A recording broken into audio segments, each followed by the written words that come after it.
aujourd'hui, il y a le Covid, le pouvoir d'achat qui baisse, la sécheresse, les incendies, le dérèglement climatique en général, la guerre en Ukraine et j'en passe. Quand on est cerné de cette façon par des nouvelles quand même très lourdes qui nous touchent plus ou moins directement, est-ce qu'il est possible de mettre ça de côté, de déplacer ce poids qu'on a tous sur les épaules pour respirer au moins le temps des vacances? Oui, il faut utiliser le break des vacances de toute façon. Il faut utiliser ce temps estival pour justement souffler un peu, ralentir et avoir des bénéfices de ce ralentissement.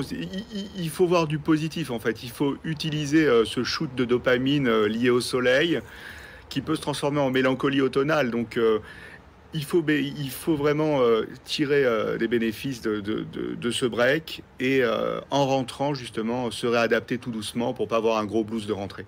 Alors comment on fait pour couper avec, tout ça? La première chose, c'est de couper par exemple peut-être avec les réseaux sociaux, en tout cas tout ce qui nous donne ces nouvelles, on doit faire ça? Ouais, il faut déjà couper tout ce qui a lieu avec tout ce qui est en lien plutôt pardon avec ce qui est stressant. Donc il faut couper tout ce qui est en rapport avec le travail. Il faut couper un peu l'emailing. C'est pas de la digital detox, mais il faut couper. Il faut se faire des breaks de téléphone, même des breaks de smartphone, des breaks de tablette, des breaks d'email, des breaks de réseaux sociaux. Et oui, il faut plutôt profiter de ses proches, de sa famille, d'activités pendant l'été, de choses qu'on ne fait pas habituellement pendant l'automne et l'hiver, par exemple. C'est pas quelque chose qui est simple à faire pour tout le monde, en tout cas ça se fait pas en 1 heure, dire: «Je suis en vacances, je pense à autre chose», Tout à fait. c'est pas évident. Il faut anticiper en fait ce moment où ça va changer, c'est-à-dire le moment où on est en plein stress environnemental, au moment où on va aller en vacances.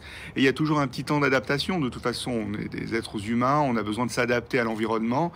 Et moi, ce que je recommande beaucoup, c'est de se faire, j'appelle ça la pleasure list. Alors c'est anglais, mais c'est la liste du plaisir. Au lieu de se faire des to-do list où on se prend la tête avec tout ce qu'il faut faire, là, c'est se dire, bah, qu'est-ce que je vais faire pendant ces vacances? Voilà, je vais commencer par ça, ça va me faire plaisir, ça va me faire kiffer. Vraiment, il faut se bouger, il faut aussi un peu s'ennuyer et prendre du plaisir à s'ennuyer.